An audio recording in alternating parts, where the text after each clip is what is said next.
নমস্কাৰ বন্ধু বান্ধৱীসকল সকলোকে মোৰ ইউটিউব চেনেলটোলৈ স্বাগতম জনাইছোঁ আৰু যিসকলে ফেচবুকত চাই আছে তেওঁলোকক মোৰ ফেচবুক পেজটোলৈ স্বাগতম জনাইছোঁ। আজি মা আৰু মই আহিছোঁ বিশাল মাৰ্কেট। আমাৰ দুটামান বজাৰ কৰিবলগীয়া আছিলে সেইকাৰণে, আৰু এয়া দেখিছে নহয় মোৰ যিহেতু ভিডিঅ' মেইন, সেই গতিকে অকণমান ভিডিঅ' কৰি ল'লোঁ। আৰু এয়া পৰ্দাৰ কালেকশ্যনবিলাক বহুত বেছি ধুনীয়া আছিলে।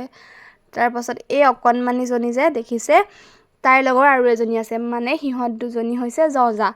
তো এইজনী আৰু এজনী আগৰজনী আছিলে, আৰু মোৰ মাক মানে টানি আছিলে। তাৰ পাছতে যিহেতু বজাৰ কৰা হৈ গ'ল, এয়া মই আম্মাক দিলোঁ ভিডিঅ' কৰিবৰ কাৰণে। আম্মাই মোক কিবা কিবি কৈ আছিলে আৰু সেইকাৰণে মোৰ হাঁহি উঠি গ'ল। তাৰপিছত আমি আহিলোঁ বজাৰ, আৰু আজি মই এটা ৰেচিপি বনাম। এগৰাকী মোৰ খুব ভাল লগা বা, সেই বাগৰাকীৰ ৰেচিপি চাই মই আজি বনাম। আৰু এই কচুখিনি আগদিনে বুটলি কাটি কুটি থোৱা দেই। তাৰপাছত দাইলো তিয়াই থ'লোঁ, আৰু এয়া মাছ কেইপিচ ফ্ৰাই কৰি ল'লোঁ।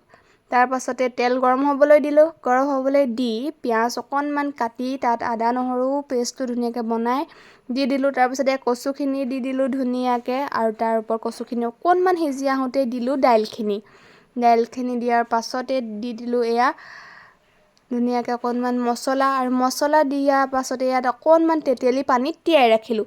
আৰু বায়ে দিছিলে বিলাহী, কিন্তু মোৰ বিলাহীৰ অভাৱ আছিলে, কিন্তু মানে কচুখিনি কেৰাহীত দিয়াৰ পাছতে আহি গ'ল বিলাহী। ভালেই পালোঁ। তেতিয়া বিলাহীকেইটা ধুই অকণমান কাটি দি দিলোঁ, আৰু মানে বিলাহীটোৱে বৰ ধুনীয়া সময়ত এণ্ট্ৰি মাৰিছে দেই।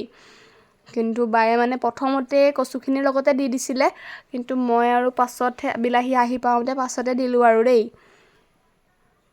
তাৰপাছত বিলাহীখিনিও ধুনীয়াকৈ দি দিলোঁ, আৰু অলপ দেৰি থোৱাৰ পাছত যিহেতু কচুখিনি সিজি গ'ল, তেতিয়া মই তেতেলী পানীখিনিও দি দিলোঁ তাত।